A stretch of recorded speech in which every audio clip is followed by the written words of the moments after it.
Hello friends, welcome to Honey GS classes. 2nd February daily current affairs with GS points. Indian budget కాకుండా Hindu express Eenadu and PIB న్యూస్లో ఉన్న అన్ని articles discuss చేస్తాం. మొత్తం ఈరోజు 12 articles మనకి వార్తల్లో ఉన్నాయి. So first 2nd February so very famous wetland day అని చెప్పేసి జరుపుకుంటాం. సో ఇన్ఫ్యాక్ట్ 2024 యొక్క థీమ్ ఏంటి అంటే wetlands and well human being అని చెప్పేసి తీసుకోవడం జరిగింది. సో ఇండియా 2024 యొక్క వెట్లాండ్ సెలబ్రేషన్స్ అనేది సో మధ్యప్రదేశ్లో ఉన్న ఇండోర్లో ఉన్న సిర్పూర్ సరస్సు లోపల జరుపుతుంది. సో ఇది 2022లో రామ్సార్ సైట్స్గా వచ్చింది కాబట్టి సో ఈ సిర్పూర్ సరస్సు అని చెప్పేసి ఆ స్టేట్ పేరు గుర్తుపెట్టుకోవాలి. ఈసారి స్పెషల్ ఏంటి అంటే ఈ రామ్సార్ సైట్స్ యొక్క సెక్రటరీ జనరల్ ముంబా అని చెప్పేసి సో మసుండా ముంబా అని చెప్పేసి ఇండియాకి వచ్చిండు కాబట్టి కొంచెం ఆయన పేరు మనకు గుర్తుపెట్టుకోవాలి. సో ఇండియాలో చూస్తే 75 ఉండే. సో ఇన్ఫ్యాక్ట్ మనం డిస్కస్ చేసినాం ఆల్రెడీ +5 అని చెప్పేసి వచ్చినాయి. ఈ 5లో మనకి 3 కర్ణాటక 2 తమిళనాడు అని చెప్పేసి గుర్తుపెట్టుకోవాలి. సో 3 చూస్తే మనకు తమిళనాడు కాకుండా కర్ణాటక అని చెప్పేసి సో 2 చూస్తే తమిళనాడు అని చెప్పేసి సరి చేసుకోవాలి. ఇన్ఫ్యాక్ట్ మనకి మగాడి కేరే అని చెప్పేసి అది కర్ణాటక అని చెప్పేసి చూసుకోవాలి. రైట్, నోట్స్లో మన కర్ణాటక అని చెప్పేసి ఇవ్వడం జరిగింది. ఓకే, సో నెక్స్ట్ ఈ ఫస్ట్ మనకు ఆర్టికల్ ఇన్ఫ్యాక్ట్ ఇండియన్ పాలిటీ వస్తుంది. సో తమిళగా వెట్రి కజగము అని చెప్పేసి కొత్త రాజకీయ పార్టీ మన తమిళ సూపర్ స్టార్ ఇన్ఫ్యాక్ట్ విజయ్ అని చెప్పేసి ఈ పార్టీని స్థాపించడం జరిగింది. 2026 అసెంబ్లీ ఎన్నికల్లో పోటీ చేస్తామని చెప్పేసి చెప్పడం జరిగింది. సో 24 లోక్సభ ఎన్నికల్లో పోటీ చేయము, మేము 26 అసెంబ్లీ ఎన్నికల్లో పోటీ చేస్తామని చెప్పేసి విజయ్ చెప్పడం జరిగింది. సినిమా యాక్టర్స్ పొలిటికల్ పార్టీ స్థాపించడము సక్సెస్ఫుల్ కావడం వెరీ కామన్ మనకి. సో మన తెలుగు రాష్ట్రాల్లో చూస్తే ఎన్టీఆర్ వచ్చినాడు, సక్సెస్ అయ్యిండు. తర్వాత చిరంజీవి వచ్చిండు, సక్సెస్ అయ్యిండు. పవన్ కళ్యాణ్ వచ్చిండు, సక్సెస్ కూడా అయ్యిండు. సో నెక్స్ట్ ఇన్ఫ్యాక్ట్ 2 చోట్ల ఓడిపోయినప్పటికీ అది ఓటమి కాదండి, స్టిల్ మనకి ఉనికిలో ఉన్న రాజకీయ పార్టీ జనసేన మనకి. సో ప్రజెంట్ ప్రజల్లో ఉన్నాడు కాబట్టి సక్సెస్ఫుల్ అయినట్టే. ఓటమి గెలుపులు బట్టి రాజకీయంలో విజయాలని చెప్పేసి మనం చెప్పలేం. ప్రజల కోసం ఫైట్ చేస్తున్నా లేదని చెప్పేసి that is the matter only. Okay, so మొత్తం మీద చూస్తే ఒకసారి ఈ పొలిటికల్ పార్టీ స్టేటస్ ఏంటని చెప్పేసి మనకు చూసుకోవాలి. ఇది కొంతమంది 1901C అనేది సో రాజకీయ పార్టీని స్థాపించుకునే ప్రాథమిక హక్కు అని చెప్పేసి చెప్పడం జరుగుతుంది. బట్ అది 100% తప్పు. 1901C రాజకీయ పార్టీ గురించి మాట్లాడదు, కేవలము సంఘాలు, యూనియన్స్ లేదా సహకార సంఘాల గురించి మాత్రమే మాట్లాడుతుంది. సో పొలిటికల్ పార్టీ గురించి మాట్లాడదు. సుప్రీంకోర్టు ఇన్ఫ్యాక్ట్ దీని గురించి వ్యాఖ్యానం చేసింది. సో రాజకీయ పార్టీలు చేసుకునే ప్రాథమిక హక్కు ఏ ఆర్టికల్ చెప్తా అని చెప్పేసి చెప్పు అని ఆ పిటిషనర్నే ఎదురుగా మనకు ప్రశ్న వేయడం జరిగింది. కాబట్టి మరి ఏంటిది, ఇట్ ఈస్ ఎక్స్ట్రా కాన్స్టిట్యూషనల్ అని చెప్పేసి సో సుప్రీంకోర్టు చెప్పింది మనకి. ఇది ఇన్ఫ్యాక్ట్ యూపీఎస్సీలో వచ్చిన ప్రీవియస్ ఇయర్ క్వశ్చన్ కూడా. It is extra constitutional status కలిగి ఉంటాయి పొలిటికల్ పార్టీ భారతదేశంలో. ఓన్లీ ప్రొవిజన్ మనకి రాజకీయ పార్టీ గురించి మాట్లాడుతుంది.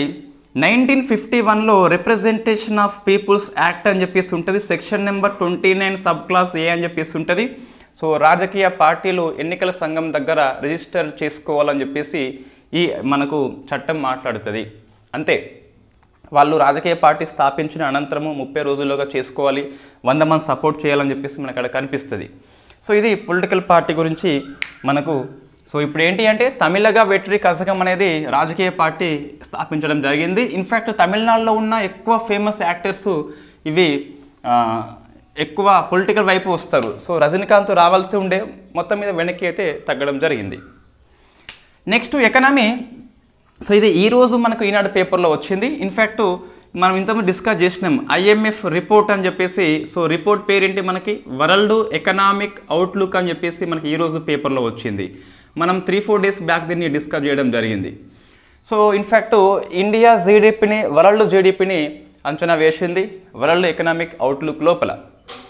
ఇండియా చూస్తే సో ఫైనాన్షియల్ ఇయర్ 2024 అంటే ఈ ఇయర్లో 23 నుంచి 24 వరకు చూస్తే 6.7 చేసింది. 6.3 ఉంటే మనకు 40 బేసిస్ పాయింట్స్ పెంచింది, అంటే 0.4 పెరిగినట్టు 6.7 అయిపోయింది. ఫైనాన్షియల్ ఇయర్ 2025లో అంటే 24 నుంచి 25 వరకు 6.5 చేసింది. సో మనకి ఇది పేపర్లో హెడ్డింగ్ వచ్చిందండి. ఇదే మనకు పేపర్లో హెడ్డింగ్ వచ్చింది. అది 24 ఇయర్ కా 25 అని చెప్పేసి చూసుకోవాలి. 6.5 అని చెప్పేసి అక్కడ మనకు 0.2% పెంచింది. 6.3 ఉండే అది కూడా.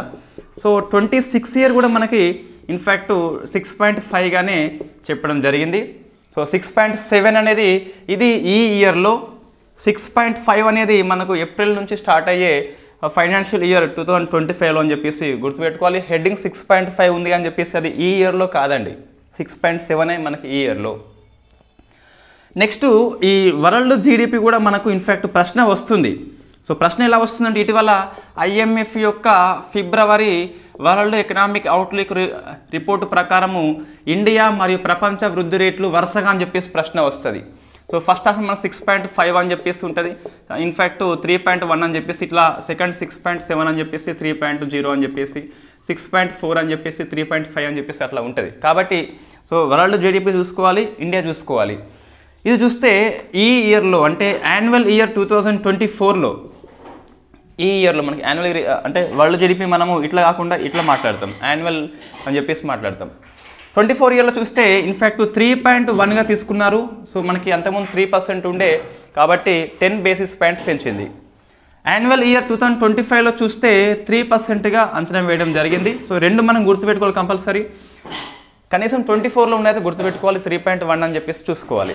సో ఇది 0.1% పెంచింది వరల్డ్ జీడిపి వచ్చేసి IMF యొక్క వరల్డ్ ఎకనామిక్ అవుట్లుక్. నేరుగా ప్రశ్న వస్తుంది, వరల్డ్ ఎకనామిక్ అవుట్లుక్ ఎవరిదని చెప్పేసి IMF అని చెప్పేసి, ADB అని చెప్పేసి, వరల్డ్ బ్యాంక్ అని చెప్పేసి, RBI అని చెప్పేసి వస్తుంది. సో నెక్స్ట్ ఎకనామిక్ కిందకి వస్తుంది. ఇది మనం ఇంత డిస్కస్ చేసినాం ఆల్రెడీ. సో లైరా అని చెప్పేసి సో ఫ్రాన్స్ మనకి ఒప్పందము చేసుకున్నది. So national payments corporation of India యొక్క UPI ను లైరా ఒప్పందం చేసుకున్నాయి. ఎవరైతే ఈఫిల్ టవర్ని విజిట్ చేస్తారో భారతదేశం వాళ్ళు, ఆన్లైన్లో పేమెంట్స్ కోసం అని చెప్పేసి UPI పేమెంట్స్ చేయవచ్చు అని చెప్పేసి ఒప్పందం చేసుకోవడం జరిగింది. వాస్తవం దీన్ని ప్రధానమంత్రి గారు మనకు ఫ్రాన్స్ పోయినప్పుడే ఇది స్టార్ట్ అయింది. ఈరోజు అఫీషియల్గా మనకు దేశీయ వాసులకు అని చెప్పేసి స్టార్ట్ చేయడం జరిగింది. సో లైరా అని చెప్పేసి గుర్తుపెట్టుకోవాలి. ఫ్రాన్స్ దేశం వచ్చేసి NPCI ను ఫ్రాన్స్ ఒప్పందం అని చెప్పేసి చూసుకోవాలి. నెక్స్ట్ సూరజ్ ఖండ్ క్రాఫ్ట్ మేళా అని చెప్పేసి, so Suraj Khand global craft Mela, దీన్ని ఇన్ఫ్యాక్ట్ హర్యానాలో ఉన్న ఫరీదాబాద్ దగ్గర ఇన్ఫ్యాక్ట్ మన రాష్ట్రపతి స్టార్ట్ చేసిండ్రు.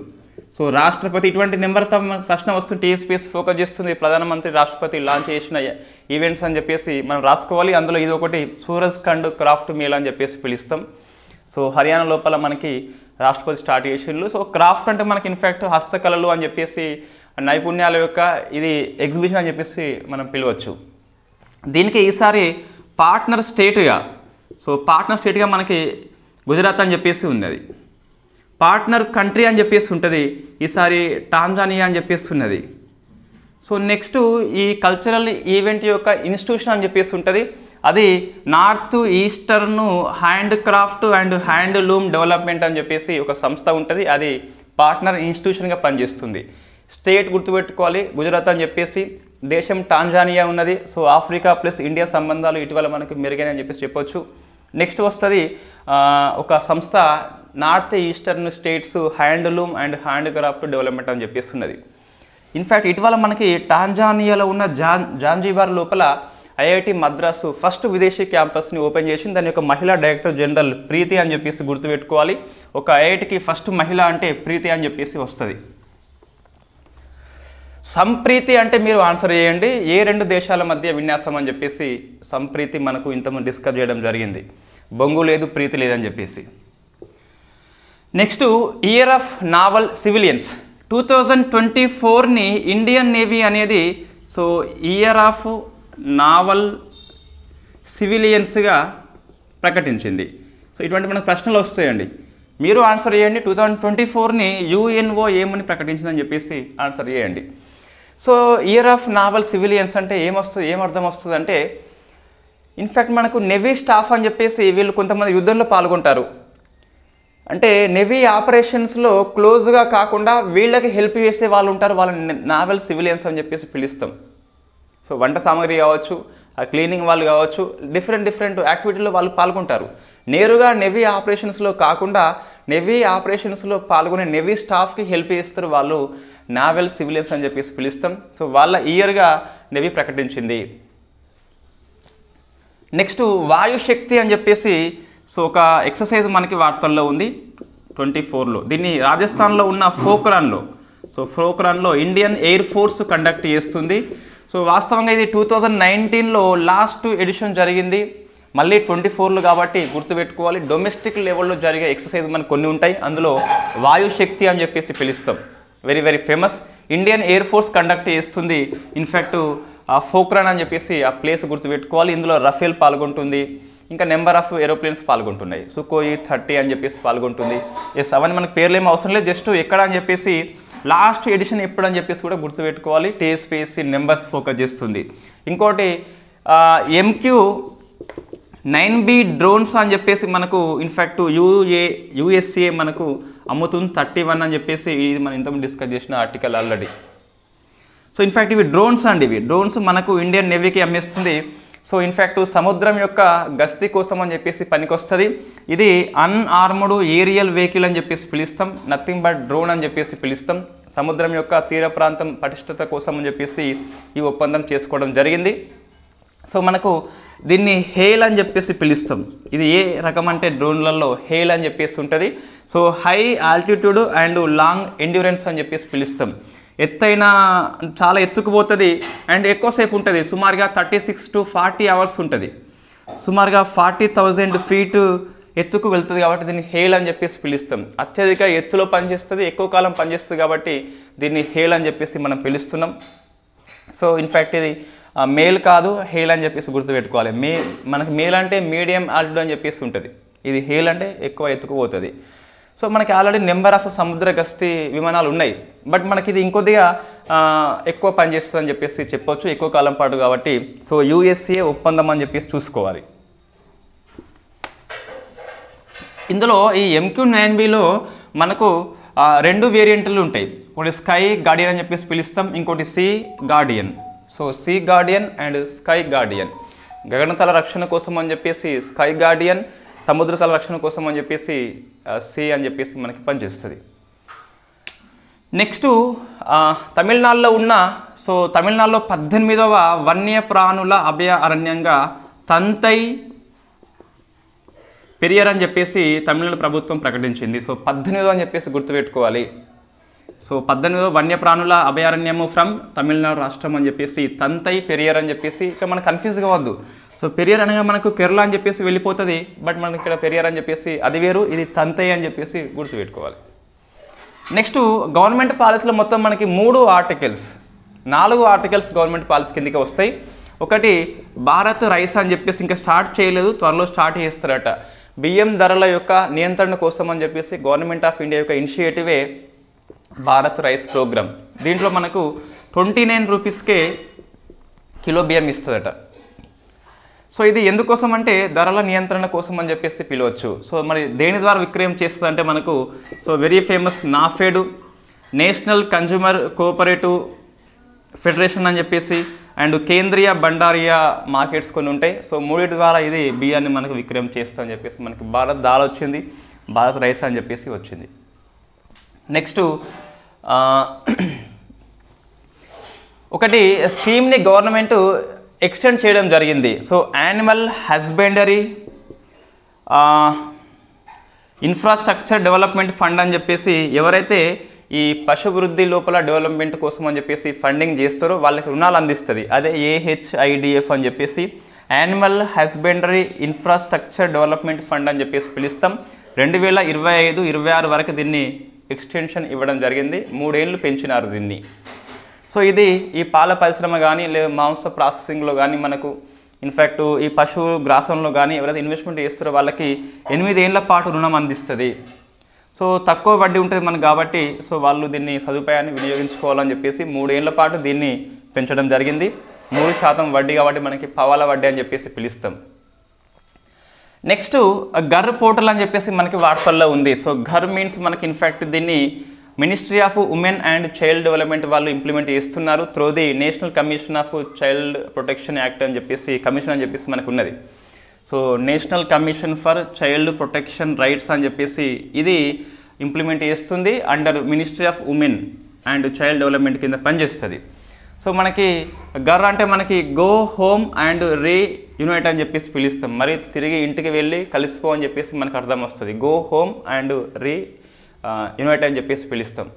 సో ఇది తప్పిపోయిన బాలికలు బాలుర కోసం అని చెప్పేసి దేశవ్యాప్తంగా పనిచేసే వెబ్ పోర్టల్ అని చెప్పేసి పిలుస్తాం. ఇటువంటి మనకు ప్రశ్న వస్తుంది, వెబ్ పోర్టల్స్ గవర్నమెంట్ స్కీమ్ లోపల ఏమున్నాయి అని చెప్పేసి, ఏ మినిస్టర్ కిందకి వస్తుందని చెప్పేసి. Next Bharat mobility global exhibition అని చెప్పేసి, దీన్ని భారత్ మండపం లోపల ఢిల్లీ లోపల మన పిఎం మోడీ గారు నిన్న స్టార్ట్ చేశారు. ఇక్కడ మొబిలిటీ అంటే మనకి ఆటోమొబైల్ పరిశ్రమ లోపల వినూత్నమైన ఆవిష్కరణలు వస్తే వాళ్ళు ఎగ్జిబిట్ చేసుకుంటారు, కొనుగోలు ఒప్పందాలు చేసుకుంటారు. అదే మనకు భారత్ మొబిలిటీ గ్లోబల్ ఎక్స్పో అని చెప్పేసి పిలుస్తాం. ఢిల్లీ వెరీ ఫస్ట్ టైం దీనికి హోస్ట్ చేస్తుంది. సో ఇది ఈరోజు మన కరెంట్ అఫైర్స్. తెలంగాణ కోసం చూస్తే ఈ మధ్య శిలాయుగం నాటి రాతి ఆనవాళ్ళు అనేవి పెద్దపల్లి డిస్టిక్ లోపల గుర్తించారు అని చెప్పేసి మనకు ఒక ఆర్టికల్ వచ్చింది. సో ప్రాంతం పేరు మనకు గట్టు సింగారము సీతమ్మ లొడ్డి వద్ద అని చెప్పేసి గుర్తుపెట్టుకోవాలి.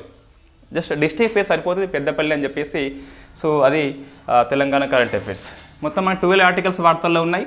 సో ఈరోజు మళ్ళీ మనకి ఈవినింగ్ జాగ్రఫీ కరెంట్ అఫైర్స్ అని చెప్పేసి ఏ రౌండప్ డిస్కస్ చేద్దాం. Thank you very much.